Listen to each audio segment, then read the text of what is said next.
चंद्रिका की असलियत पता पड़ने पर ग्रामीणों ने उसे वहाँ से भगा दिया।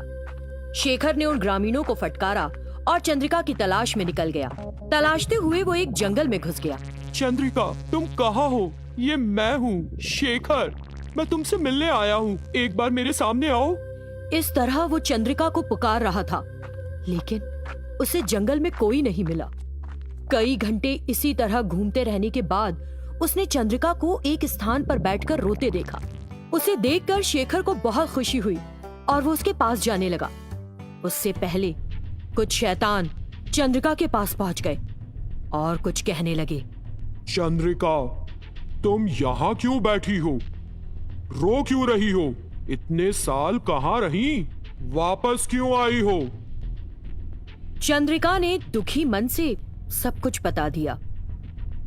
मूर्ख, मैंने तो तुमको पहले ही आगाह किया था कि मनुष्य विश्वास के लायक नहीं होते, वे बस हमारा इस्तेमाल करते हैं। ये सच है, लेकिन सब लोग ऐसे नहीं होते। मेरे पति को इस बारे में पता नहीं है, इसीलिए मेरे साथ ऐसा हुआ। क्या नाप शनाप बक रही हो? तुम्हारा पति? लगता है तुमने अपने बारे में कुछ ज्यादा ही सोच लिया। तुम एक शैतान हो और वो एक इंसान है। दुश्मनी के अलावा हमारा और उनका कोई रिश्ता नहीं होता।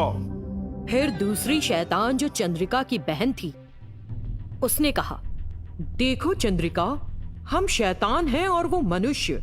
यदि तुम दोनों के बीच पति पत्नी का संबंध है तो ये भगवान की रचना के विरुद्ध है। खैर, जो होना था सो हो गया। आप लोग गलत कह रहे हैं। प्यार न केवल लोगों के बीच मौजूद है, लेकिन हर किसी को प्यार करने का अधिकार है। प्रेम किसी से भी हो सकता है। शैतानों के सरदार को गुस्सा आ गया। क्या तुम्हें मेरी बात समझ नहीं आती?